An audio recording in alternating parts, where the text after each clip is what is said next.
To forecast the future, we often are told to look to the past.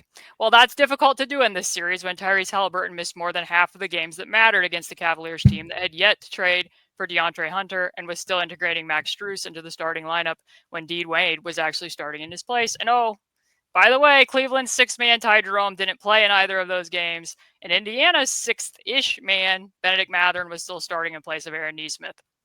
Still, although we must prognosticate from our current vantage point in the present, there is some concrete evidence as far as concepts that can perhaps provide a roadmap for us of what to watch for. Joining me to glance into the unknown, my longtime collaborator, Samson Folk, along with his former longtime collaborator and current Cleveland.com contributor, Evin Gualberto. Evin, welcome to the pod. Thank you. Thank you for having me. Super excited. Also, I mean, I should have pointed out that you're coming to a far less illustrious YouTube channel than the one that you are typically producing content for. No, no, I refuse to believe that. No. Well, of late, the long term overall views, sure, but I haven't come up with any stuff lately because lazy. So To point out for Pacer fans, in case you do want to check out Evan's channel, he's made some videos about Tyrese Halliburton over there, his Pinoy step, his hit ahead passes. There's also a really old podcast of me talking with these two individuals from when we first met, if you'd like to go relive the Nate Bjorken era. Fun times, but we are here to talk about the current Pacers and the Cleveland Cavaliers. Samson, what do you think about this matchup just on its surface before we get into the topics? Well, I'll say quickly, since I didn't get an introduction of any I sort. said my longtime Well, collaborator. I didn't get a chance to speak, and obviously, as we all well know, Evan is much more succinct than I am. So I will say I'm sitting between the two people who, outside of coaches in my life, have taught me the most about basketball. Evan is wearing the shirt of our podcast that we used to host together, that we thought that the NBA community was ready for, but I don't know if they're ready for it at the time. I'm excited.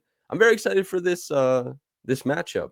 Cleveland is one of my favorite teams in the NBA. Darius Garland is a wizard and one of my favorite watches in the NBA. I was live with Jackson Frank when they made that trade for Donovan Mitchell, and like, this is awesome, this is great. And I think the team has finally captured that form. And the Pacers have obviously been front of mind for me for a long time. So I'm excited. Great series. Although the sleeves aren't out, if that tells you what I think might happen in game one. So we're predicting a loss. Does that mean that you're not available to write? Is that what you're trying to get at? Remains to be seen. I reserve the right of refusal. The first place that I want to start, because we don't have a lot to go off of, and these four games are virtually like patchwork quilt, is kind of predicting who is going to guard who. So if we start from the Indiana side and go through the Cleveland starters, actually, I'll ask Evan first. Do you think that Max Strus is going to be starting for the Cleveland Cavaliers when this series opens? I was thinking long and hard about this. I couldn't get it out of the back of my head of just like, why not? Why shouldn't they? Right. And then that threw all the logic out the window. Evan, she asked me this off air, and I literally, like, word for word, said the exact same thing. I said, why not? Yeah, that's the logic behind it, really. Okay, well then, if you both think that Max Strus is starting, let's just start with Tyrese. Who's guarding Tyrese for the Cleveland Cavaliers? Simpson, you want this? You want this? Oh, well, okay. So yeah. If I'm guarding, I think it will be Darius Garland because I find him to be more of a pest at the point of attack than Donovan Mitchell.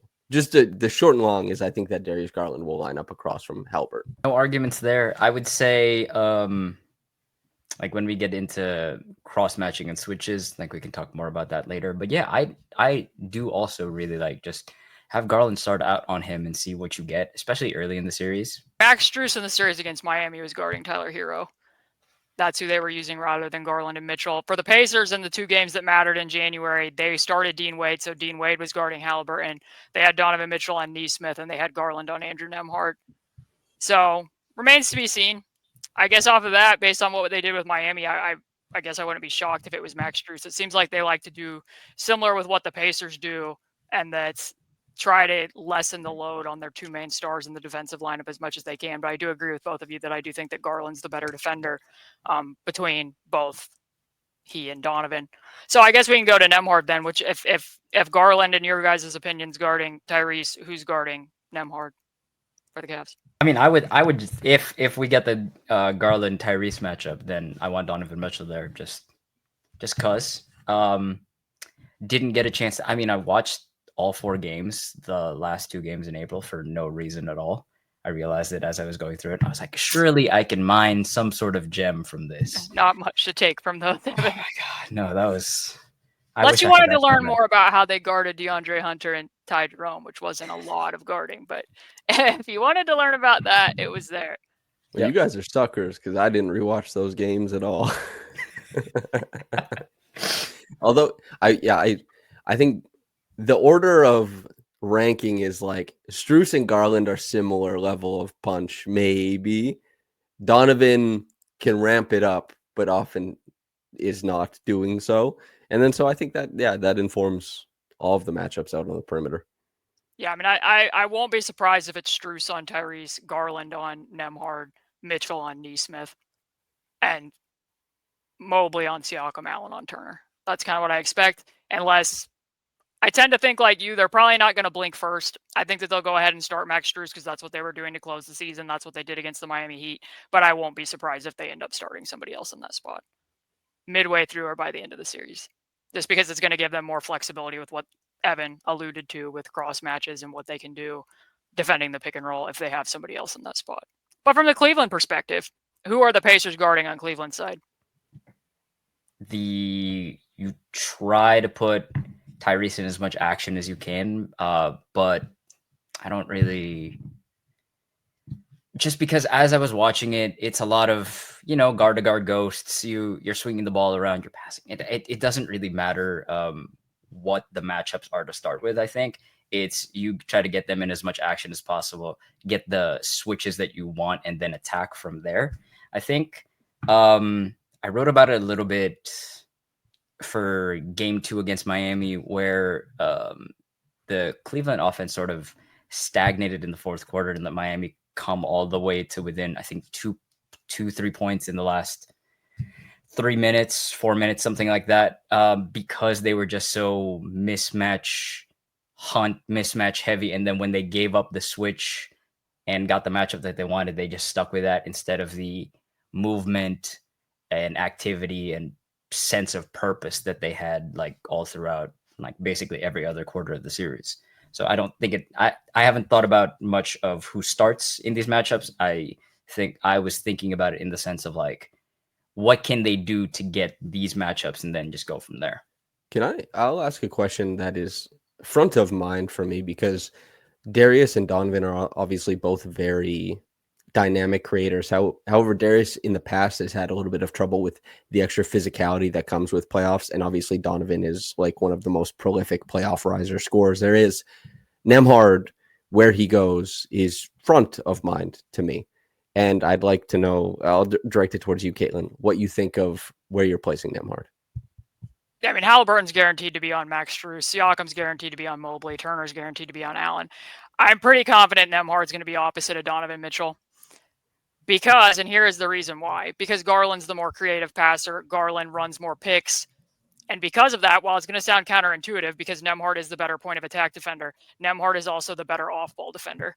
And I've seen certain matchups, like against the Atlanta Hawks late, where it might seem like, why is Benedict Mathurin guarding Trae Young during closing time? And it's not because Benedict Mathurin's going to be more effective against Trae Young. It's because Andrew Nembhard's going to be better at controlling the back end and better at reading how Trae is going to manipulate taggers.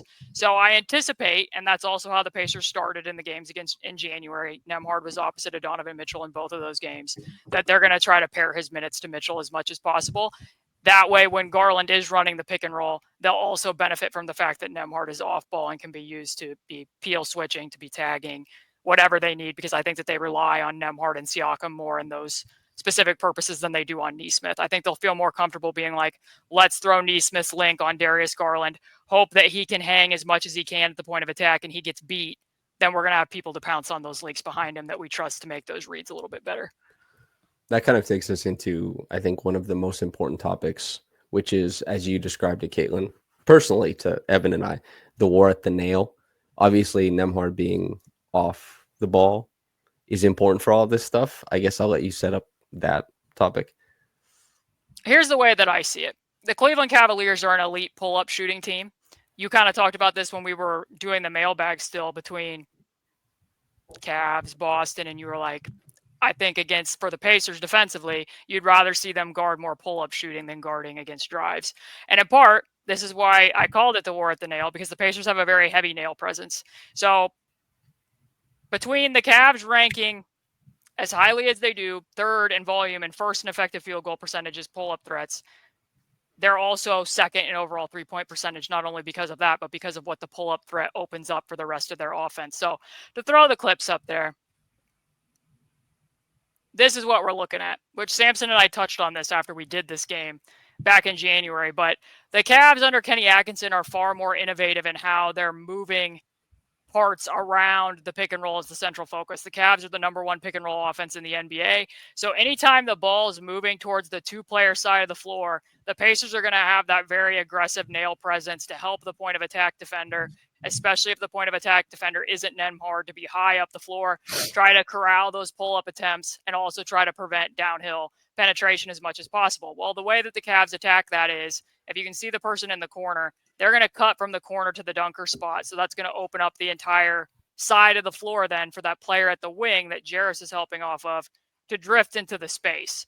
And that creates very long closeout situations. And even if you're not getting, a semi-contested shot like you're getting here, it's putting you in a closeout situation where those players then have the potential to reattack. And you could see this across all four matchups, which is why, I said that those other two games weren't meaningful, but the fact that this is a continuing theme of how the Cleveland offense operates literally anytime. If it's out of a handoff, it's out of pick and roll. Even if Evan Mobley's just bringing the ball up the floor as the bring up ball handler and dribbles towards the side of the floor with two players, they're going to use this cutting scheme. Here, the Pacers kind of get punished by it because Jarris slips and falls, unfortunately, but they're still giving up a lot of open shots. You can see this after the January matchups, even when they were back at home. Like, Jarris is very good at stalking the nail. He has a lot more size there, and he did make some steals and some plays in those situations. Karis LeVert not on the team anymore. Not necessarily that Karis LeVert was ever like a great catch and shoot shooter, but still another wide open one. And then even in the game that virtually kind of turned into a G League All-Star game by the end of it, you can also see Ty Jerome getting that same leak out into the corner. So it becomes a question for the Pacers because in the first game, the Cavs were 11 of 41 from three. So it worked out for them that they could still provide that heavy nail presence. And then I don't want to make it completely this, but quote unquote luck out, because those players, whether it's Merrill, whether it's Ty Jerome, whether it's Dean Wade, whether it's Max Strus, are going to be sliding up and down that arc, weren't making those shots. They shot 15% below their effective field goal percentage in that game. So I guess I will turn it both to you after what we just saw and ask, if you're the Pacers, are you still providing the heavy nail presence? And if you are you just going to live with the three-point shooters getting those shots, or are you going to make some other adjustment to be able to cover for that? I think I'll go first and then also get Evan because he definitely knows more about the Cavs' proclivities. But from what I just saw the Pacers do, loading up on Giannis and giving a lot of opportunities to perceived role players, I imagine the Pacers, just based on that, will look to move the ball repeatedly into the hands of Strus, Merrill, Jerome. And obviously Ty Jerome has been like a world-changing shot maker this season. And I guess that leaves it up to Evan to tell us how comfortable the Cavs are constantly moving the ball out of their stars' hands and having it lay there.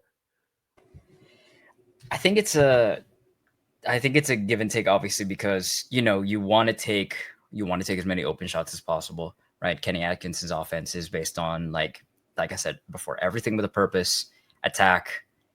You're using the gravity of your two-star guards to be able to generate shots for other players. And if the battle simply is like, can one of these guards get to the nail and then spray?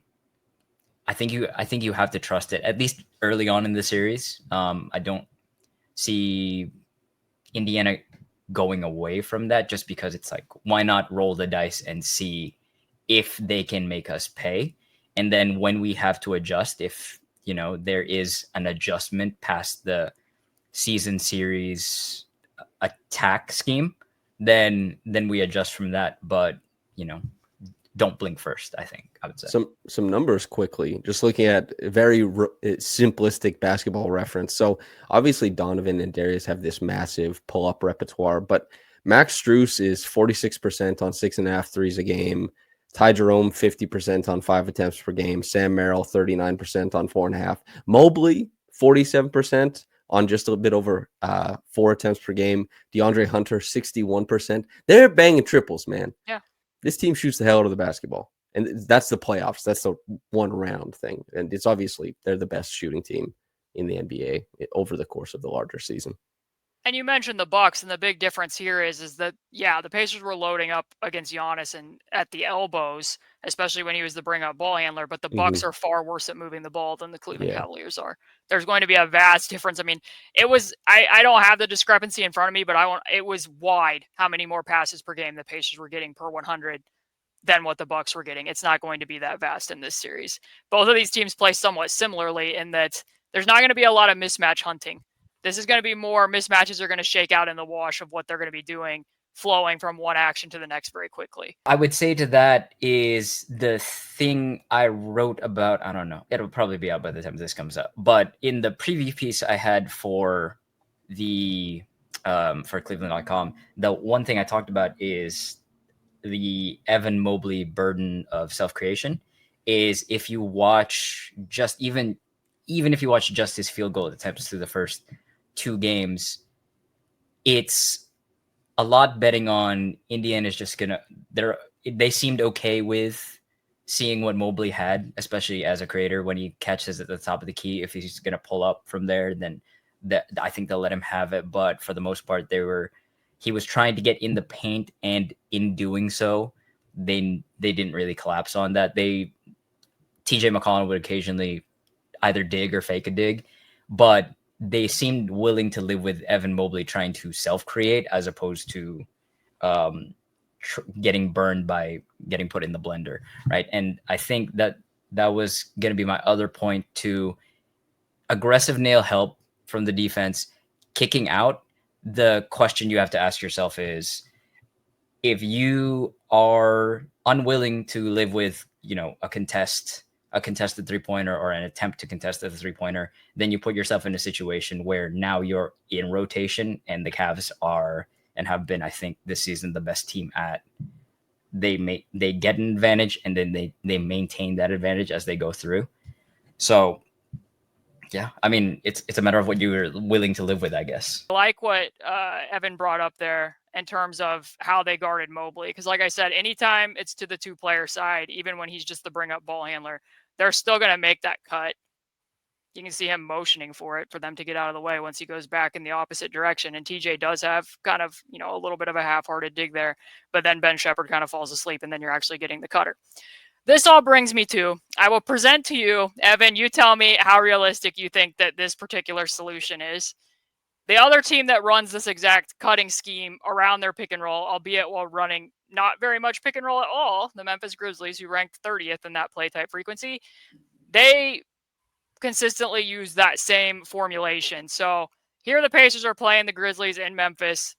And note the difference here with Miles Turner. Brandon Clark's the screener, so Miles Turner's just hanging all the way back. They're still going to use that nail help when Desmond Bane's coming off. And then that way, Miles can absorb the cutter because he's already there. And Tyrese is rotating from the corner up into the wing where he can have eyes moving forward in what's going to be a shorter closeout situation than what be the case if Tyrese had stayed in the corner. The thing that I have a problem with, if you're going to be willing to give up these threes and chance that they're going to miss them, is that nail defender, because they're drifting backward, you almost have to kind of have eyes in the back of your head to know exactly where that shooter's going to land behind you if the nail defender's just having to drift back out of that to get to them. Like Tyrese, this is still a closeout situation, but it's a shorter closeout situation, and he has more length to get there. Is that compelling for you at all when Jarrett Allen and Evan Mobley are the screeners, knowing that Mobley is an improved shooter? I think he shot 10 of 30 on pick and pop threes this year. I always like asking players to do more, and especially like off ball. I think that's a lot of the development of defense as a whole becoming better in the NBA, is that you can ask more of off-ball defenders. You can ask them to track farther. You can ask them to take account of more players. So I actually do like that. It's like protecting the rim. I always like protecting the rim, dropping a guy out of everything, and then asking a little bit more from your perimeter guys or the guys who will now be patrolling the perimeter. I like it almost as a rule. To Samson's point, yeah, having the big in that drop, being able to absorb that cutter, I think you're good with that, because as good as the Cavs are with, if they're attacking the closeout, if they can get to the nail, the elbow for pull-ups, that's something you live with.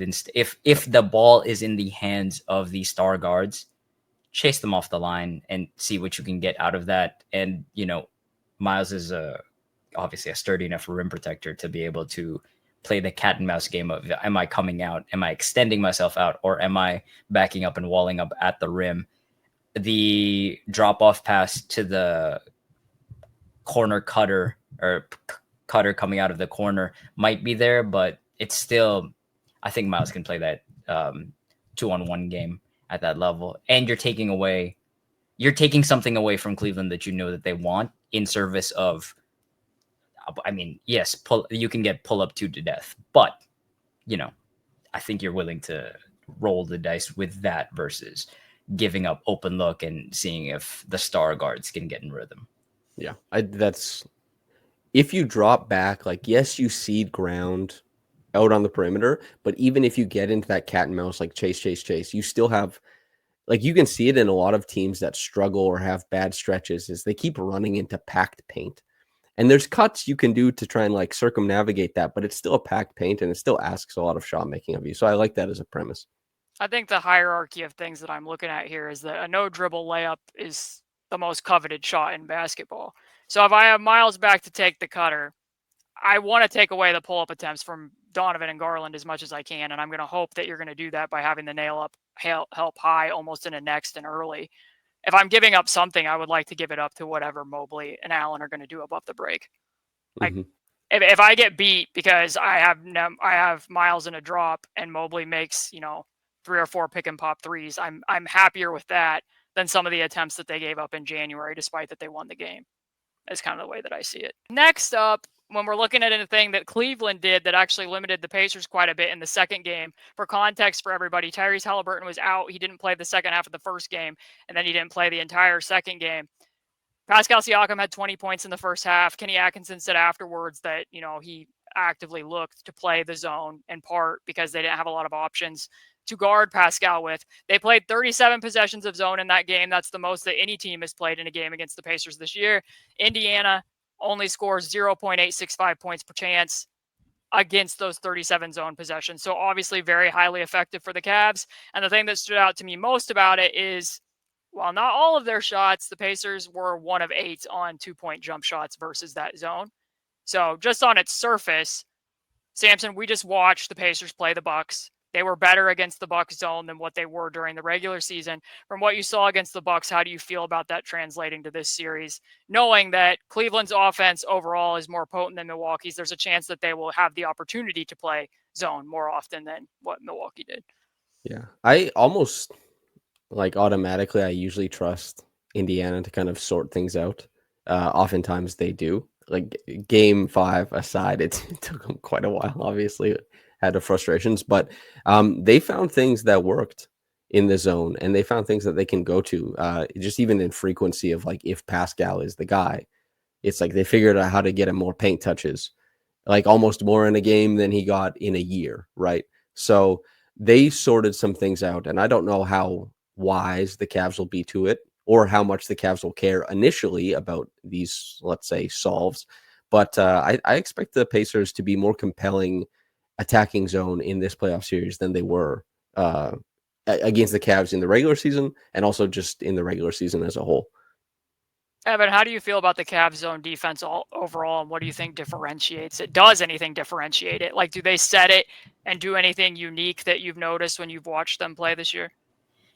I mean, during the regular season, it's different, right? Because they were opportunistic at times in busting it out against different opponents. In that second game against the Pacers, they were just sitting in it for when they could get it set, they were just sitting in it. Based on what I've seen, it's meant to just give up the nail pull up, right, or the nail catch and shoot, whatever it is. And that's what Indiana was good about getting into. The idea is still like the thing that I can't get out of my head is just like we're okay with that. If I'm Cleveland, I think if you're fine. Cleveland, you're thrilled with it. Yes. If you're getting the Pacers to take pull-up 2-point shots with Evan Mobley sitting back in the zone, like basically, like from the Pacers' perspective, they were taking the shots that the zone wanted them to take.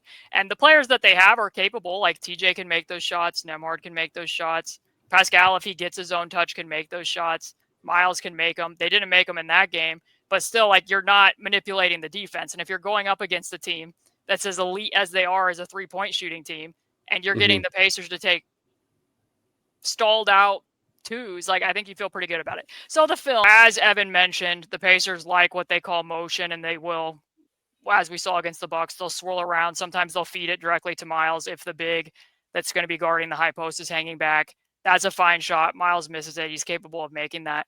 But there was others where, TJ gets into the teeth. Samson and I have talked about the boom or bust quality of TJ ball at times. Then sometimes it's Thomas Bryant, and it's like, okay, now it's just a little bit glitchy because he doesn't know how to make a play in space.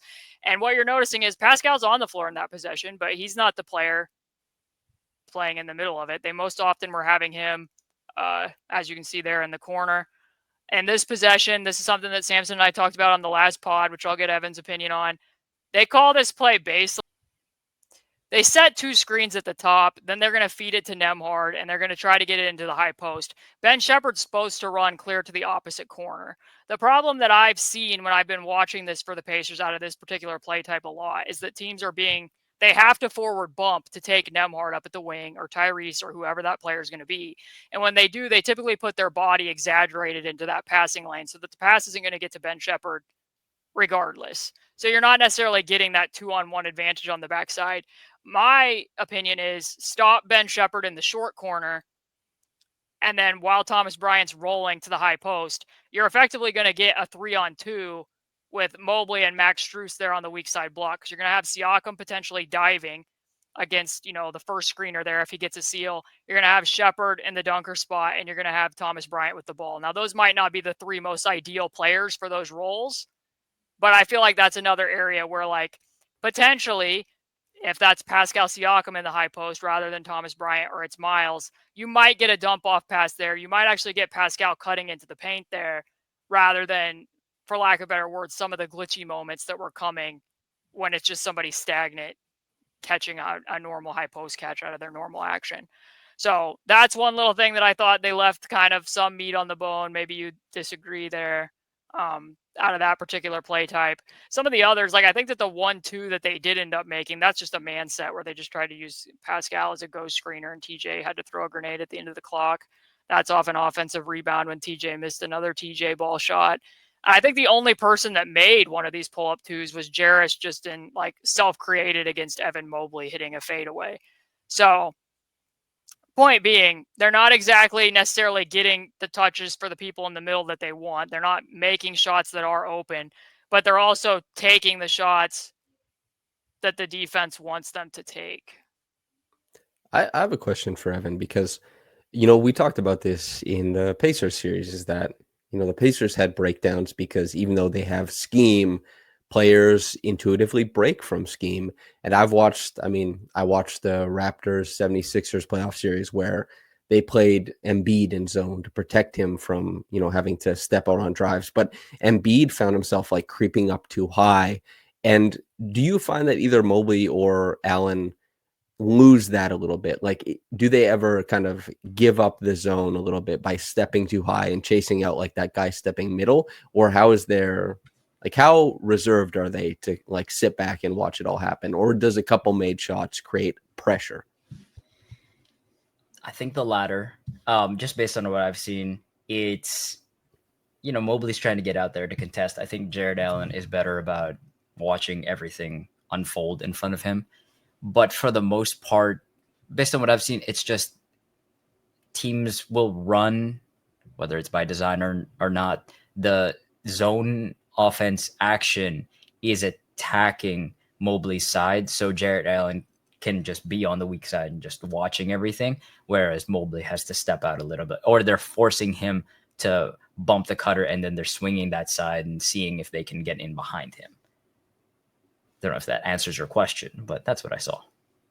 Is there things that you could do that would force him to come up higher? If we have Pascal Siakam and he comes up and sets this flare screen for Tyrese Halliburton coming off of that side, which forces that low defender to commit to Tyrese, and Pascal then slips the flare and gets in the paint, Brook Lopez comes up to meet Pascal. Pascal doesn't make the right read here. Ideally, that would be a lob pass rather than trying to, force Miles Turner to have to recoil out of a bounce pass.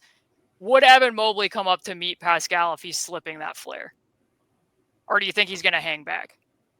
I think Mobley would. I think Jarrett Allen would not, just based on it. And Jarrett is a lot better about being committed to staying in that spot. Whereas if you watch Mobley in the zone possessions, and granted, like it was Miami, the series was over, and during the regular season, you have room to make the mistakes, but it seems like they're willing to risk Mobley going out there, but they stick Jared as the guy who's never overextending himself as the rim protector.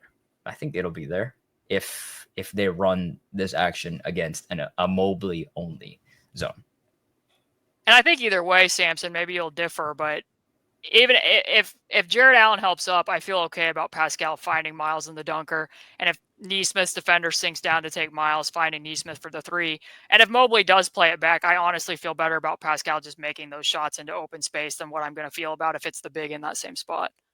I think what is more likely than Pascal finding the lob, because this pass from Pascal, I think, will most likely look the way, like, he misses lob reads.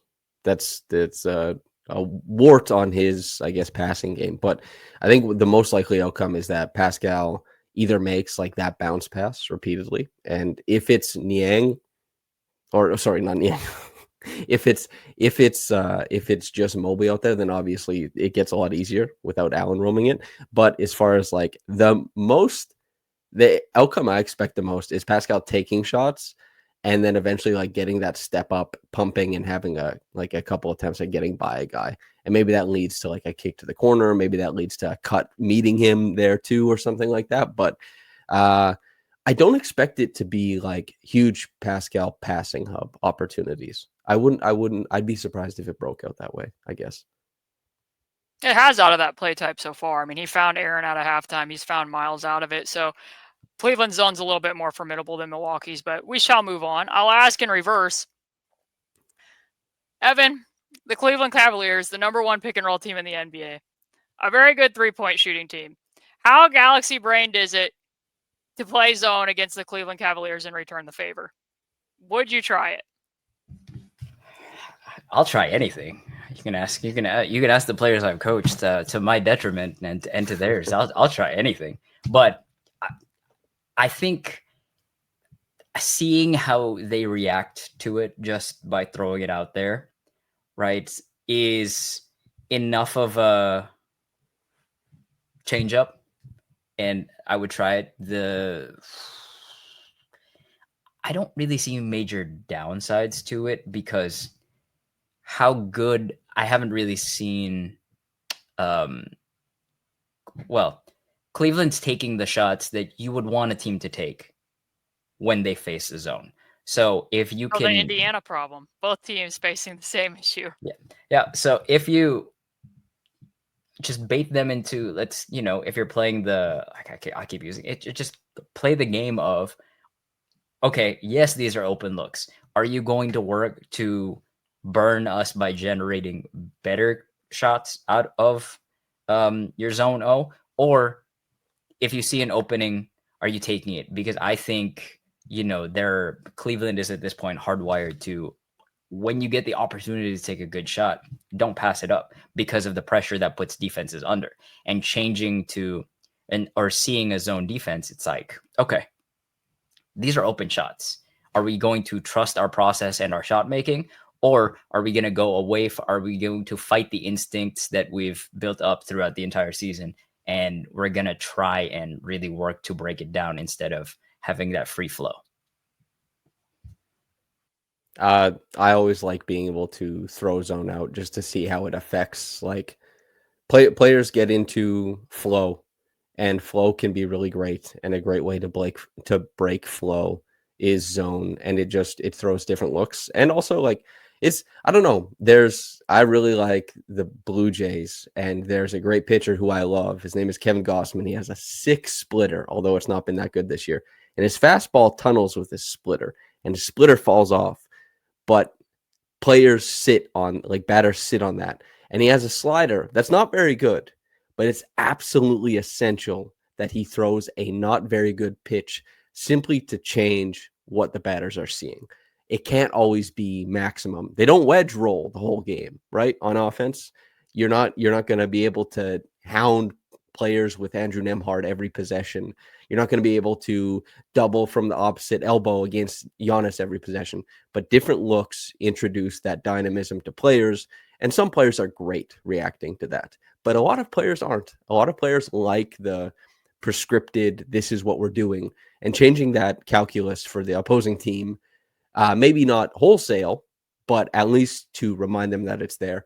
I never think it's a bad idea, because you give up, 3 points per possession on, if there's a pull-up 3 because of a botched coverage. It happens once a game, whatever. Mm-hmm.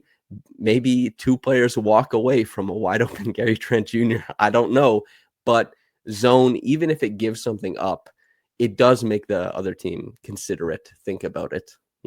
That's why I said. It's interesting to me because the league at large has been very skittish about this. The Cavs have only faced 102 possessions of zone. They're 29th in frequency. That's dead last in volume of possessions. They're not a super formidable team on the offensive glass, which makes this a little bit more compelling to me, especially if I'm going to try to zone them when only one big is on the floor. I'm not going to have as many concerns about the holes that the Pacers might give up on the offensive glass. The one thing that I'll turn it back to Evin and tell him is the Pacers, if they try to do any zone, their base zone is a 2-3 with Tyrese at the bottom. How is Cleveland going to react to that? I mean, Tyrese as the bottom guy in a 2-3, I think that works because obviously it protects him, but it also requires a level of concentration from the guards. I think it's in my notes that the reason why they got the lob look off of that is because one of the top guards bit on a hezzy from Darius Garland when he was one step inside the 3-point line. It's just like, if you watch that possession, if you're the Pacers, I don't know why you would, just that one possession of zone, you live with the Darius Garland pull up right there over the contest with Siakam sort of cheating over, maybe acting like he's about to hard double that, even though Donovan Mitchell is right there in the corner. So, I mean,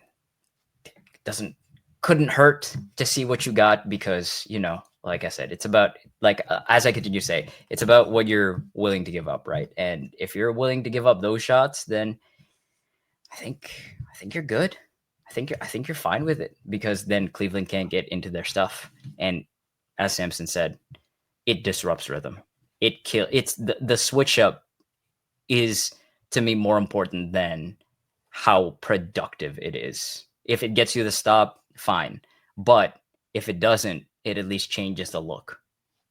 Because from the Pacers side of things, they are an improved defense, but the bigger challenge here for them, in my opinion, is not so much how are they going to score on the Cavs, it's how are they going to stop the Cavs. So they have more defensive concerns to think of, and I think sometimes two things that I've heard coaches talk about. Number one is that, well, why did you play that zone against a good 3-point shooting team? Well, they might be a good 3-point shooting team because they like what they're getting against your man defense. The types of threes you get against man are different than the types of threes you get against zone. So giving them a different look, that can sap some of the flow out of what they're able to get in the offense. And the Cavs are definitely a flow team.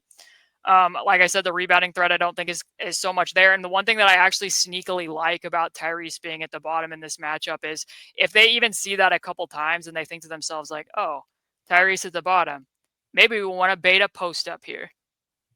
If you're getting post-up twos from Mobley or Allen that the Pacers are going to automatically double anyways, later in the clock against the zone, I feel like that's a win, especially if the Cavs want to tilt the offense in that direction.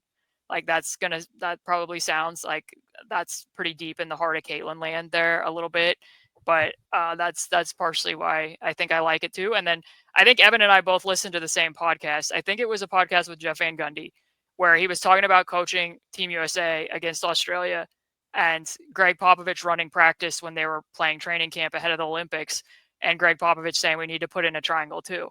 And Jeff Van Gundy effectively said, like, we don't have enough time to put in a triangle in two. And Greg Popovich is like, yeah, we do, because we only need to run it for like 1 or 2 possessions in case we need to contain Patty Mills and Joe Ingles. And the other coaches were like, this is not going to work. And the fact of the matter was less rules were better. They tried it for 2 possessions. It threw off the rhythm enough that then they could go back to their regular man. I don't think this is going to be a base coverage for the Pacers by any means. I don't think that they're going to play 37 possessions of it like the Cavs did in the reverse to the Pacers for certain matchup specific reasons. But I do think, as you said, that if you can force the opponent to think for even a few possessions and throw off the rhythm, especially because the Pacers of late have not played much zone. They weren't really zoning the Milwaukee Bucks, and the Cavs all season have not played much zone. I don't think that they're going to be over the weekend thinking to themselves, I bet we need to prepare for the Indiana Pacers playing zone in this matchup. So that's kind of the way that I look and see it. You guys may listen to Jeff Van Gundy, but I don't listen to any basketball podcast. I listen to Blowback podcast, and the Bay of Pigs invasion failed because of the lack of timing. And timing can always go wrong for the attacker. I think that you do listen to some basketball podcasts. I think you claim that you don't, but then sometimes you'll bring up things that I've said on them, and somehow curiously, I've listened to 2 you've episodes. known that Matt Bonner complimented you for wearing sleeveless shirts, which is something he said on a podcast with me. That is 1 episode like 5 months ago. That does not make You did it. listen to it. And yeah, and it all my ears nearly bled because of Blake Murphy's presence on the podcast. Did you just mute his parts? I got the software he uses to mute me on ours, and I used it on his. Nice. All right. Yeah, as I recommended to him, just put a post-it over that portion of the screen. Mhm. How did that work out? Well, as I promised, I think we can move on from all zone topics, as like I'm almost borderline zoned out of my own discussions of zone leading into this playoffs. So last episode, Samson and I answered some mailbag questions, and I told people that the majority of the mailbag questions that I got were about the Cleveland Cavaliers. So I thought between the 3 of us, we could answer maybe 2 or 3 of these, because I think that they are pertinent to the overall matchup. So question number 1 comes from Grant Burnett. He says, Pascal Siakam has been asked to do a lot of defensive heavy lifting against Giannis in the prior series. This series, no Giannis is a huge bonus, but the Cavs have some big wing depth that present different challenges for the team. DeAndre Hunter was a revelation in the last matchup, and I imagine Pascal will be given the Mobley matchup to begin the series. If Siakam starts the series roaming and dares Mobley to make the threes he's been ramping up, what alternative coverages should the Pacers look to as potential solution to keep Siakam fresh enough on defense for his offense to pop? I will look at Samson first for this, and what thoughts that you have. I think I'm ignoring the question here to some degree because it is what Evin talked about at the front end of the podcast. I would like to see it from Mr. Mobley. I would like to see it for a long time, in the same way that the Cavs will want to see it from Pascal. And, there's some stuff like Pascal, depending on like DeAndre or depending on Mobley, like you want him catching in different areas. And there'll be stuff like that to consider for Mobley too, his proclivities and what he likes. But I think, like, I know you said the Pacers will have an easier job scoring. The thing is about stopping the Cavs, but if the prove it guy is Mobley and it shifts more that way, it has to be like an incredible amount of proving to reach the levels that other particular Garland Mitchell players are proving. So I'm kind of just standing pat. I have more war references just kidding. I think that the one thing that I like about this matchup, particularly for Pascal, is that this is the role that he had and the defensive scheme for the majority of the season. What he was doing against Giannis was contrary to what he was being asked to do for the majority of the season. Yep. He's been a roamer. It's been about mastering angles. It's been about pouncing on leaks. It's been about really using his lateral size, whether that's from the strong side corner, the weak side corner, to plug gaps and to get into passing lanes. This is what this matchup's going to allow for when he's guarding Mobley. When Mobley isn't on the floor, he predominantly guarded Strus and Wade, which that will put pressure on what some of his roaming is, because the Cavs are a far more active cutting team than what some of the other opponents, like when, for instance, when Pascal was guarding Asar Thompson against the Detroit Pistons, the Pistons were not putting pressure on Pascal Siakam to be accounting for, a corner-to-corner cut or other things that are going on behind him, while he's also providing that shadow presence behind the pick and roll. So to give people who may not know, this is kind of what Pascal's overall defensive role looks like in these matchups. When I'm talking about a shadow presence or him lurking, looming a lot of times, like Donovan Mitchell, strangely, in the home game of this miniseries, was fairly passive, I felt, in the first half of the game. So, like, that could have been an attempt for him, but Pascal's over there in the gap, as I mentioned, and then they're peel switching and it gets passed into the lane. Pascal's going to be, especially if Thomas Bryant has to be up at the level, he's going to be quick and early as the low man. It's going to be a lot of seeing him as a goalie behind the pick and roll as much as possible. And they, like Samson mentioned, they're going to chance corner threes from Mobley. But here's where you're seeing that stretch, that pressure being put on Pascal when he had to be guarding Strus or whoever they have in at the 4, because I'm pretty confident they'll do some of this with DeAndre Hunter as well, with bench lineups where now it's cutting corner to corner, and then Pascal's having to chase out and he can't necessarily stay there and tag in the same position. So that's going to be a little bit more active than I said, than like what it would have been if the Pacers played the Pistons in a first round series, I think, although I'm sure the Pistons probably would have got into different stuff that they would have tried with Asar.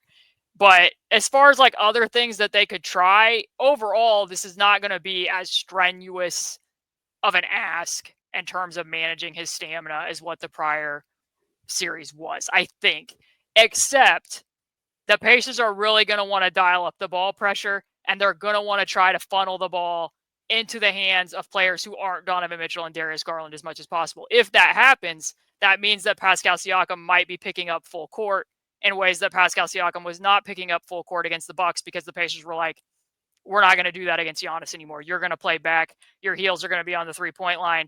So in terms of that perhaps being more strenuous, there's a possibility for that. But I'll let Evan say what he thinks about the overall Siakam matchup and what he's seen from Cleveland as well. Yeah, I mean, like I said earlier, the same thing to echo what Samson was saying. I don't.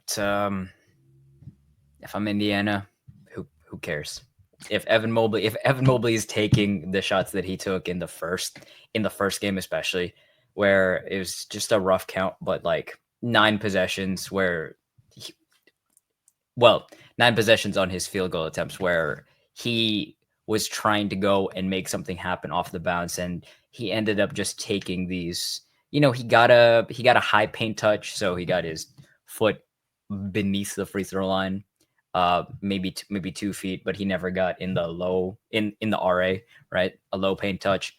He was taking these jump hooks, and I asked somebody to look into it because synergy, but 0.81 points per possession on jump hooks. It's a low number, yeah, right? And on low volume, but if those are the shots you can bait him to take, if he's making those shots, you live with it. But again, it avoids you having to be in the blender, because he's not a play creator. He might be a play initiator, and actually the best offense they had with him is like, on his grab and goes, when he would miss it and he would be right at the rim for a putback.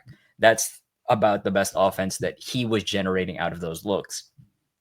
Changing it up, I would see if he can make us pay enough playing that way. The Mobley series is that's a version of events, but that's like maybe not. The only other alternative coverage that I would throw out there is if they do want to play in the zone against certain lineups, but I don't wish to talk about zone again. So the next mailbag question.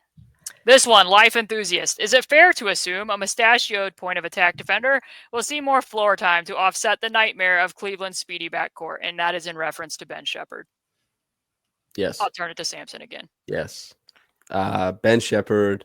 We talked about this last episode. Ben Shepherd, there was potential for a Ben Shepherd series that was sapped away because of Dame, and still came about a little bit. But I don't see how the Pacers.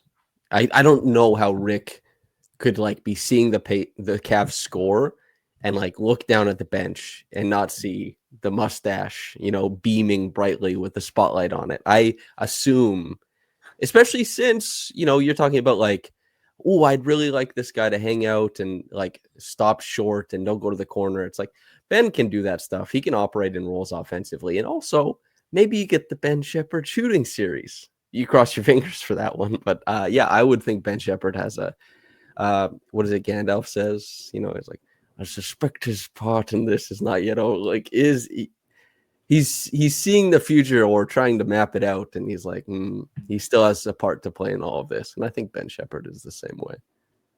Evan, I do remember shortly after the draft that in your former role that you were a Ben Shepherd enthusiast. Are you still a Ben Shepherd enthusiast? I am. My enjoyment of his game. He plays like Ben Shepherd defensively. Do you really? Because that's not what you've described to me as your play style. It's a lot of this guy. That's how people regard me on defense. It's like, come on, man. Like, I'm just trying to have fun here. I'm just like, oh, sorry. So yeah, yes, very much in that way. But I mean, I'm a Ben Shepherd fan, and I hope he gets to play this series. If for no other reason than, man, if this is his series, I would love to be able to cover that. My thinking on the Ben Shepherd question is a big part of the reason why the Pacers were able to turn the table on the Cavs in the first miniseries game was because they really amped up the pressure after halftime. No knock necessarily here on Tyrese and the hamstring injury, but because he was out, they were starting Ben Shepherd in the second half. They started Ben Shepherd in the next game.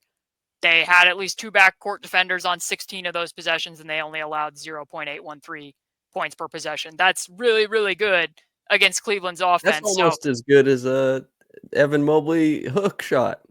Yeah, there you go. And Ben Shepherd was on the floor for 14 of those 16 possessions, and he was definitely having an impact. So some of the things that I see here or foresee from Ben Shepherd, they're going to do a lot of the same coverages that the Pacers have seen teams do with Tyrese Halliburton. He's going to be guarding Darius Garland with bench lineups, I think, and doing a lot of face guarding so that they can funnel the ball into other ball handlers, and that's where Pascal Siakam is going to have to step up at times, picking the pocket. The Cavs had a lot of forced turnovers in the second half that was leading to easy offense for the Pacers. Just turning the ball on the open floor, trying to get the Cavs deeper into the shot clock is something that Ben Shepherd's capable of doing. That a really great play where he stole it and then stole it again while he was coming up. And part of my concerns, not to nitpick and poke at certain individuals, but if you're not going to use Ben Shepherd, who has the lowest blow-by rate on the team, then who are the other options? Because I've noticed that in a lot of these games, they don't often have Nembhard guarding Darius Garland, even with bench lineups, because I do think that they value Nembhard's off-ball defense that much because Garland is a far more creative passer than Donovan Mitchell is. So then you're looking at Jarris Walker and Bennett Mathurin trying to navigate, some of these ghost screening actions, and I'm not thrilled. I'll put it that way. Then there's other opportunities where, if Ben Shepherd is up there, that's where you're going to see Nembhard stepping up, peeling clear off of that corner, getting back out, closing out, running the guy off the line. I feel better about having Nembhard in that role, which means you have to have somebody else in these bench lineups doing the guarding. And then next is, as I said, I don't really want it to be TJ. Like, TJ did a lot of good things there in that game 5 against the Bucks. I still don't feel great about his point of attack defense. And then this was a Jarris moment that led to an automatic timeout from Rick because he gave up a straight line drive to Donovan's strong hand cleared to the rim after making a prior defensive mistake. Jarris has cleaned some of that up, but I don't really like his defense against speedy guards. I do like his defense in this matchup a lot in terms of providing the nail presence and what his length and wingspan can do. I do think that this could be a Ben Shepherd series. Not in terms of maybe him being some elite scorer, but in terms of like, you just needed something from Jarris against the Milwaukee Bucks. And this matchup, I think you're just going to need something from Ben Shepherd in order to lessen some of the load that Neesmith and Nemhard are going to be seeing against the array of, as Life Enthusiast says, how did he word it? Speedy backcourt. I think you're going to need something else. So If Ben plays in every game and the Pacers win, I will go just mustache for the Eastern Conference Finals to honor Ben Shepherd. I don't think, is Ben Shepherd clearly just mustache right now? I can't do a not sure that goatee. he I'm is. not willing to do a goatee. Evan knows why. There's plenty of lore on the evil nature of goatees. So I simply cannot. I'm intrigued. I would like to know the lore. It's just Community, the show. Oh, okay. Yeah. I'm not familiar, so I guess I'm not gonna know the lore. It's true. It's tremendous. It's a wonderful show. Okay, so there was one, I do not have the question in front of me, but loosely from SGD, he asked me what my favorite inverted horns play is. I think that this has some actual reference to the Cleveland Cavaliers matchup, maybe, because the Cavs do allow the second lowest field goal percentage at the rim of any team in the NBA. Evan Mobley, the Defensive Player of the Year. Evan, do you think this could be an inverted horns opportunity for the Pacers? 100%. 100%. I think the big question, my big question is, how is Evan Mobley going to hold up this series? Not just offensively, but defensively. How much can they, draw him out of the paint? What can, obviously, the Pacers are as good a team as any of being able to take guys out of their comfort zone defensively, right? So, yeah, just challenge Evan Mobley as much as you can. See if the decision-making fatigue can start to weigh on him, like by the end of games, by the, that as much as we can string possessions out, right, and keep it close. How many decisions can you make him make? How many things can you ask of him? And even if he hits single after single, in the aggregate, I think it's gonna weigh on him. So I think challenge him as much as you can on both ends, just to see, hey, if we are gonna be beaten this series, it's not because we didn't try to exploit. I don't want to say the weak point, but that's a pivot point, or where the series can hinge on is, can he continue to make great decisions on both offense and defense? And, obviously it sounds crazy because he's Defensive Player of the Year, but pull him away from the rim and see what you can get out of it, I think. I think this brings up an interesting point with the cross-matching possibility. And also, I should have noted when we were talking about like who's going to guard Halliburton, I think that this fits in well here, that Cleveland switched 38% of the time with Tyrese as the pick and roll ball handler. That was the fourth most of any team this season. 1 point per chance out of those actions. I've seen for a couple seasons now, the Cavs have been very comfortable switching Jarrett Allen and Evan Mobley out to Tyrese. So that's in part where I wonder where the Max Strus matchup will go and where the lineup decisions will end up. Because I don't think that, and Evan, feel free to correct me if I'm wrong, because I honestly have not seen a lot of DeAndre Hunter with the Cavs. I don't think that DeAndre Hunter is necessarily a lockdown perimeter defender. But if I can put DeAndre Hunter on Tyrese and I know I'm switching with Mobley and Allen, and that Hunter's then going to switch on to Miles Turner in the post, I think I like that if I'm Cleveland. I think I feel pretty decent about that crotch match, similarly to what they did with Dean Wade. Having Dean Wade at the point of attack against Tyrese and doing some switching from there. So that's why the inverted horns is a little bit more compelling to me, because then I'm not bringing Mobley and Allen up into the screening action. I'm going to be using the guards, and then the pressure, if they continue to start Strus, or even if they don't, the pressure is going to be on Donovan Mitchell and Darius Garland and Max Strus to guard in the middle of the floor, with the bigs then hopefully somewhat tethered to Pascal and Miles in the corners, or, Obi and Pascal in the corners, or Thomas Bryant and Pascal in the corners. They have enough bigs that they can space there, that I think that this is an alignment that the Pacers can get to that maybe not Boston certainly could, but not every opponent would be able to access. But Samson, your thoughts? I like it. You and I, we talked about this prior, but I like it because it isolates weaker defenders and keeps it there. And part of why Cleveland is so good is that they're so good at protecting all of their weak points on both sides of the floor. And even this season, Evan was talking about the decision-making fatigue of Mobley is like Mobley has done a really good job this season offensively of like stepping over his weaknesses as a creator and making decision after decision.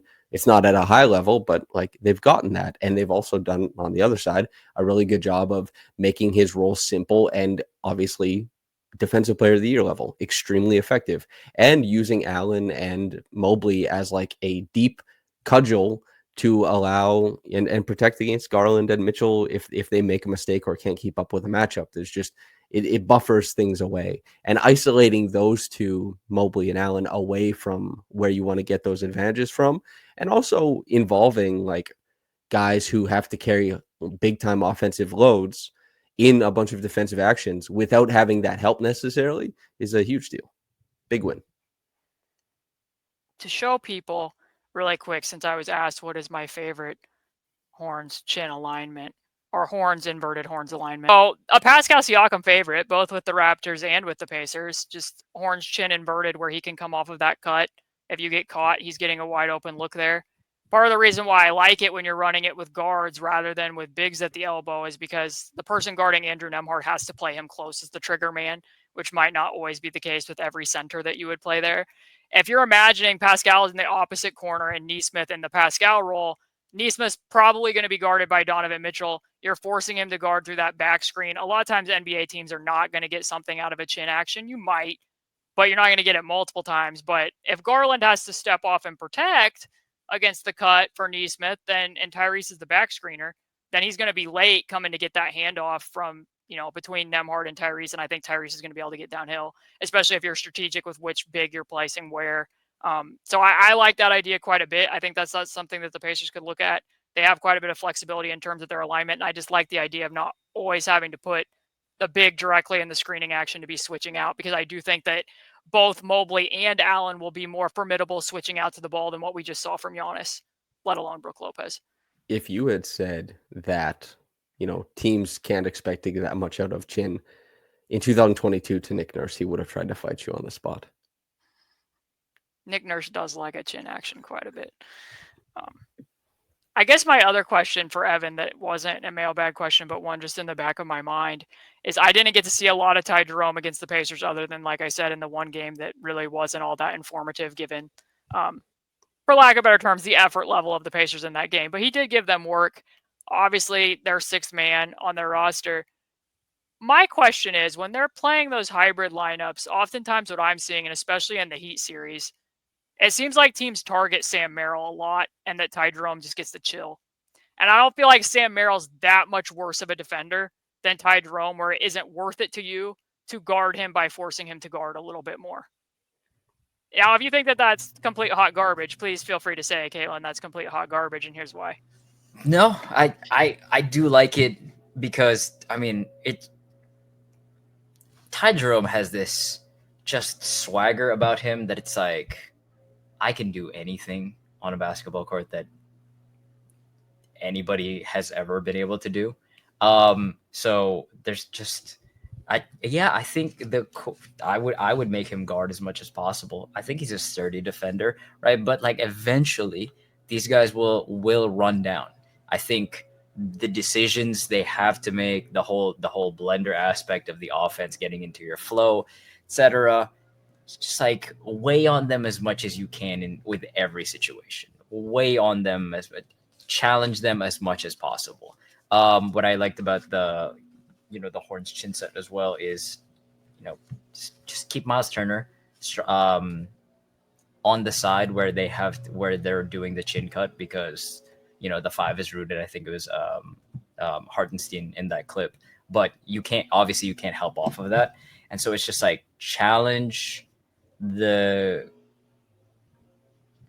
as many of the Cavaliers guards as you can and make other people beat you. I wouldn't necessarily call DeAndre Hunter like a lockdown defender, right? But his length will give guys his length can give certain matchups trouble. But just keep hammering home the guys you want to hammer home. Just keep seeing if you can create separation with it. And so, yeah, make him guard in space. Treat everybody like they're Sam Merrill at a certain point. I have a question. On Basketball Reference, it says Ty Jerome's nickname is Milk. What is the origin of that? Are you aware? Lactose intolerant. I don't know. Couldn't say. Okay. Couldn't say. Well, hopefully he's allergic to ball screens as well, because he's gonna get put in some. You said Ty was a sturdy defender. You've seen much more of him. That was not my takeaway. So Caitlin asked it of you, but if I'm gonna ask it of myself, put him in the action, baby. Let's get after it. My thinking is I don't think it's as much of a drop off from Sam Merrill as teams are treating it as. Like, if you look at the difference in how often they're being put in screening, which, I mean, some of it for the Heat was like Sam Merrill's guarding Duncan Robinson, and we just really like running Duncan Robinson off of ghost screens for Tyler Hero. That's our action, and we don't want to go away from it to involve somebody else. For the Pacers, if it's like hybrid units and you're running like 1-4 flat, it's groups with TJ, Tyrese, Benedict Mathurin. One of the three of them should be able to do something there to force him have to guard a little bit more, I feel. That's just a little bit compelling for me. But that actually is the end of the topics that I had prepared. But if you guys have anything else that you've thought about these two teams, I'm more than willing to carry on. Galaxy brain question. Okay. Caitlin land deep in the heart. Let's go. Mobley on Turner to start. They get that switch. See what Tyrese has. Question mark. That's all I have in my notes.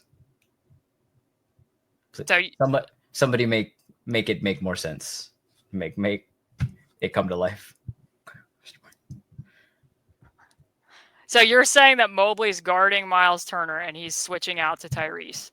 Yeah, I'm saying if for whatever reason Mobley is guarding Turner, should Tyrese hunt that matchup and then to pull him away from the rim, like we were talking about? And I would honestly rather not. I would like to do more of positioning Miles away. It's similar to what you would have seen if you guys watched the games in Paris with Wemby. There was a lot of running the action at Wemby, and I was like, no, what the alignment I liked the most was when they started playing Pascal out of the elbow and had TJ doing a throw and catch with Miles specifically above the break at the weak side wing, and something from your podcast, 5 slot, so that Wemby had a much longer rotation to the rim. I like to see a lot more of that. Now, in the past, I can tell you, like, I've seen in the last 2 seasons, quarters where the Cavs dialed up the switching. By the fourth quarter, they're doing solely switching, and it led to some spinning your tires against the switches on the perimeter. And in the past, they would have used Buddy. They would have used a ghost screen. They could maybe get to some of that with Aaron, where if they do get that switch, they'll immediately ghost it. Maybe that helps Tyrese get some traction downhill. But I would like less of that. And to be honest, like, this is why the matchup's compelling for me, because neither of these teams are going to do necessarily a lot of like, hey, I'm going to call you up here. I'm calling you directly into action. They're probably going to stick to their base schemes and hope that, you know, with some optimized spacing and detailed positioning, that they're going to put people into adverse situations. But yeah, I don't want to see a lot of Miles screening for Tyrese and getting that switch, and not only because of Tyrese, but because of the other side of it.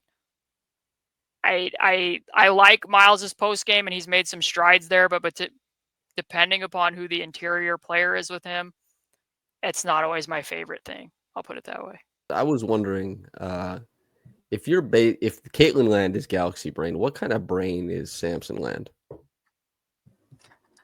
Oof. I don't know. I mean, we got told, this is related. There was a person on one of our podcasts who compared us, and I'm not real familiar with the Harry Potter lore. I've seen some of the Harry Potter movies. I've not read the books. But one of us was Ravensclaw, and one of us was, what is it, Hufflepuff? Is that what it is? Did I say that wrong? Okay. Which one of us do you think was which? Well, they just said that has a lot of Ravensclaw and Hufflepuff energy. I will say this. I don't like it. I'm not a fan of it. But very clearly, I believe Ravenclaw is the very intellectual house. Yeah. And Caitlin, I'm going to be honest with myself here. If you and I are in a room, I don't expect anybody to create the Samson Ravenclaw as opposed I think to that clearly someone has not read the comments. I believe somebody called me Hufflepuff. And I'm upset. What is the description of this? What are your defining characteristics if that's what you are? Hufflepuff, I don't know. I'm not like, I watched the movies, I read the books, but everybody from Hufflepuff is just like, it was Susan Bones, and she was all nervous. So I don't know what a Hufflepuff is. Wait, Cedric Diggory was a Hufflepuff? I feel Really? like what I know of that, if I had my phone and was doing a basic Google search, like, isn't it like somebody really loyal and kind-hearted? I don't know about all that. I think that's what it's supposed to be. If we really want to get into the weeds here, we can start talking about Dune 2, the video game, because I know Evan has put hours into that. We can get into the Dune lore. But I don't know. I think that you haven't been reading the comments again, because everyone was over the moon with your last podcast episode. They liked your references. They were very thrilled with Pacers at the Disco. That Sure. was a big hit. Several of your other comments were quoted in the comments. So that reminds me of this is the end. Caitlin Land isn't a compliment. Like, that's not to puff my chest here. Like, this isn't a good thing. Galaxy Brain is a great thing. This is me pushing back, by the way. Everyone wants to make you think that Galaxy Brain is a bad thing. They want you thinking less, man. But we want you thinking more. One of my most galaxy-brained ideas I had is 2 years ago, I tracked every jump ball that Miles Turner had and tip shot, because I was very convinced that he wasn't good at this, and he wasn't. Like, the conversion rate, I have it in complete log against everybody and whether he had a height advantage or not, and the rate was very poor. And what I noticed is when he could have an open stance, like, he gets to stand to the right of the referee and be open stance and tip with his right, his conversion rate was better. But when he was to the left of the referee and had to have a closed stance, he couldn't get the same explosion to get the tip. And it was like guaranteed he was not going to get it. So after logging all of this, I came to the conclusion that you might be able to steal a few points if you just punted it. Because there was one game where he did not even jump at the beginning of the game. Like, he didn't jump because he thought the toss was bad. And then he kind of laughed about it. Like, ha, ha, ha, your toss was bad. I'm not even going to jump. And I was like, this is kind of compelling because you're not going to get the tip anyways. Like, Samson, you're going to watch it now. He rarely gets the tip. And this is the point that I'm getting at. He rarely gets the tip. So you should just punt it and assume he isn't going to. And now, what is one of the quirky Andrew Nemhardisms that you see almost every game? I wrote this as a whole story on, like, what their points per chance would be if they just, like, trapped because they knew they weren't going to get the tip. Andrew Nemhard tries to steal the tip almost every game. Like, he anticipates that Miles is not going to get the tip, and he goes to the opposite side and tries to steal it. And he's been very successful at this throughout the year. I think that information could have been sold to bettors in, like, 2008 for thousands of dollars. Basketball She Wrote doesn't include conversations about betting, and there's not going to be any DraftKings ads here or any of that going on. So that was a prospective advertiser for Bouncing Around. We were approached. Really? I mean, that's pretty big. It did not materialize. They really liked what you guys were doing there if they were willing to throw up not their enough daily to actually. parlay. Were you going to have to open it every episode and say what your parlay would be? And I believe they wanted us to predict most of what would happen in each game. Yep. And put prop bets up beside everything. Would have required an insane amount of editing, more than when we had previously. When I was living in Mexico and the Wi-Fi was so bad. I remember the one time it took like 18 hours for me to get the episode to Evan. My heart is sinking with this information, just so you know, but continue on. How many gigabytes were our episodes by the end of it? What didn't we have, like a 32 gigabyte episode or something? The Caitlin one, honest to God, after the editing, I went back and looked at it. I was like, the folder itself was on a 32. The final product was like a 75 gig monster. It was a masterpiece. Maybe YouTube was like dissenting upon our views because they're like, you're taking up all of the server space with each episode. Like, enough. I should have just stopped spouting nonsense jargon, and then it wouldn't have been as big of a file. That was a case of bro is just yammering, creating a lot of extra work for Evan and Samson. No, that's not true. Not at all. I was so determined that nearly every moment that I was talking or I was on screen making a dumb face, I was going to cover it with a clip, and that clip had to be pertinent to what was being discussed. So that is the crux of Bouncing Around is Evan and I trying to put film behind every single thing we said. And That then is not the we just crux of this show. I try to throw up clips while I'm talking that I don't accurately run a lot of the time. So yeah, Evan and I were just banking it in our head and then trying to recall it because we didn't have StreamYard. No. We're on Skype. you guys Yeah, I sent me a think so. Zoom link. I remember. Oh, Okay, You sent me a Zoom. Zoom link. I remember everything about that because I remember Samson asking me to be on the show, and what he said, he was like, Well, because you "Hi," were much easier to reach through Twitter because your YouTube fame was because too vast I and didn't have a lot of fame. intimidating. Period. You were like, "We don't have a very big audience or anything, but we would really like it if you could come on," as if like I was gonna care about what the number of views was gonna be. It's always good to preface things. Evan and I didn't want to be presumptuous, Yeah. Here, look obviously. at this. This is like one of those sitcoms where you get to watch people age up. Look, Oh, Oh my Lord. god, Oh that is rough. my God, I'm literally doing the Ben Shepherd thing. Let's go. there you go. Like we've already predicted a Pacers win. What I like here is that I can't make eye contact.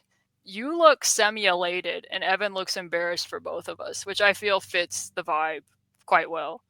My Yeah, angle's a little bit different. You can fully see my bookshelf, and I don't reveal that to people anymore. yeah. But you can also see how popular Evan is with his number of subscribers at the bottom, I think. That was so, Evan, when we were talking about this, Caitlin and I, out of the blue, not a joke I've heard in a long time, but she was like, well, you were able to message him. And she, obviously, you remember what I said. And wow, did I laugh because I hadn't heard that joke in like 2 full years. I still have a bank on my Google Drive of just things that were said after mine and Evan's podcast. Just like a hit of jokes. Just oh man, a blooper reel would have done Yep. generational numbers. Yeah.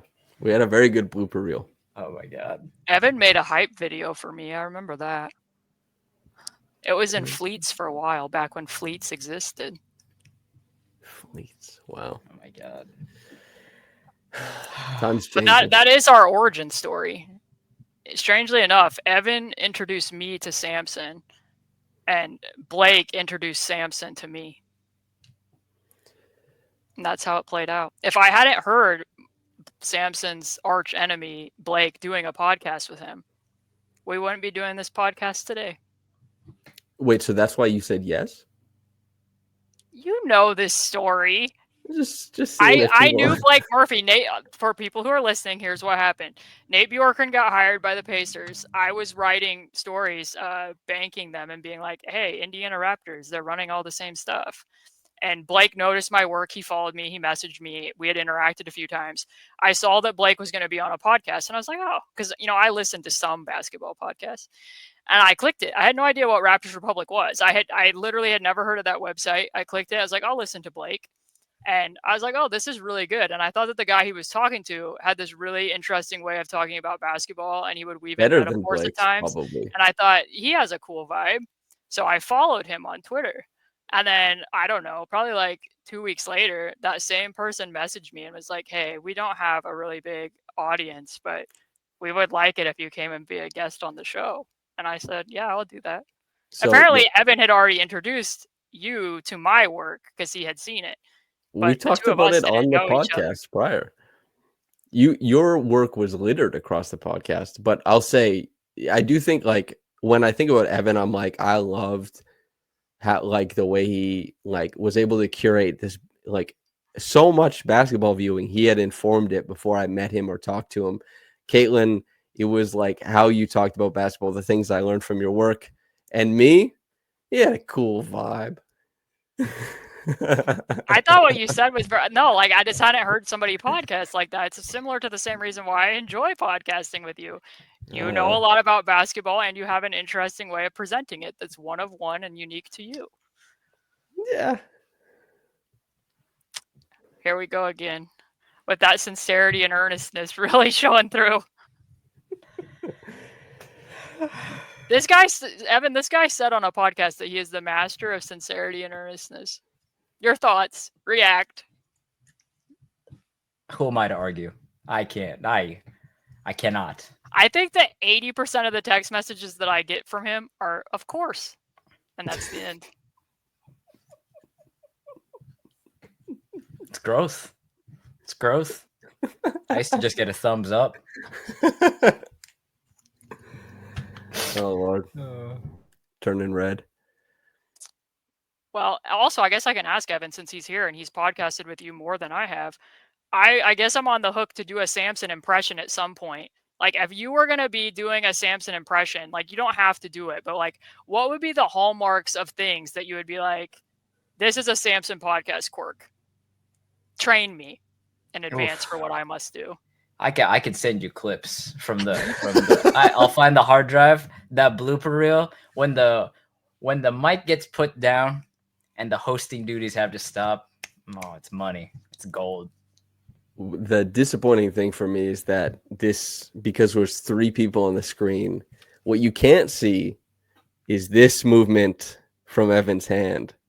This, when Evan speaks, whoo. So I actually noticed it when I was coaching too. It's just now that I've started coaching AAU, the insanity that my arms do in games. I'm watching it, and Melanie's watching it over my shoulder. She's like, "What are you even saying?" And I was like, "I don't know, but my arms are everywhere, right?" Well, I feel like this was enough podcasting for today, and we're straying into territory that I don't think that people really want to hear me talk about. So, the Pacers are going to play the Cavaliers in Game 1 on Sunday. Presumably, they're going to play a Game 2 on Tuesday and maybe a Game 3 on Friday, although the NBA has not released the times of these basketball games. So, whether Samson's available to cover them or not, which will guarantee Pacer wins, we're not entirely sure yet. But I do want to say thank you to both of them for coming on, especially to Evin, because I haven't gotten to podcast with him in quite some time. And what I will let everybody know is if I'm going to message somebody and ask them a basketball question outside of like immediate relatives, Evan's the top person that I'm going to ask those questions to. And hopefully that came across when we were doing this today, because I think he's that smart and that good at what he does. I really value him, and obviously I greatly value Samson because he continues to podcast here with me now 2 seasons in a row. 2 of my favorites to have ever done podcasts with. I'm glad that they continue to collaborate with me and are willing to do this and sit here for an hour and 20 minutes or however long we've been yapping into the camera screens. So thanks for indulging me and letting me just have a podcast with 2 of my friends. I am the Bradley Beal. Caitlin wishes to replace me. However, my contract is hefty, and I have if we're no being trade honest, clause. I don't think that you're the person who's been in recent days being looked to be replaced. Oh, Lord in heaven. I learned so much from Caitlin and Evan in my life, and I feel lucky to podcast with them. Evin, do you have anything you want to say before we get out of here and I let Samson say his goodbye phrase? I am super lucky to be able to podcast with you guys. So much fun all the time. I am always so stressed out about it because I'm like, I can never prepare enough. Do I have enough clips? Where can I send the clips? Oh my God. Did I watch enough? And then I get on here and you guys make it so easy. It's easy to be smart when you're asked the right questions. And I don't know that I'm that, but I get asked great questions and everything's basically a layup. So thank you. I really appreciate it. ARCC, that was my thing. That was my thing before it became a thing. So it's true. There you go. Right Samson, cue the phrase. Thanks everybody for tuning in to an hour and 40 minutes of podcasting. A lot of editing that's going to be going on later today. Oh yeah, okay. I'm going to predict the editing.